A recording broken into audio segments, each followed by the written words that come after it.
Do a nozzle status test to print the nozzle check pattern.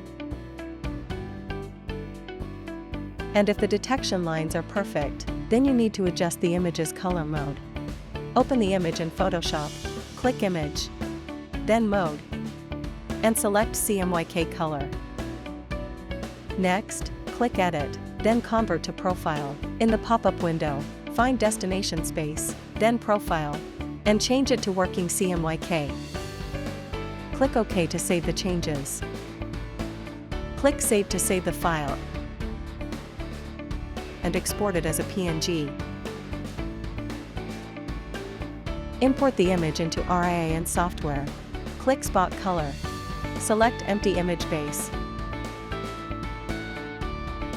And make sure Alpha as white is unchecked.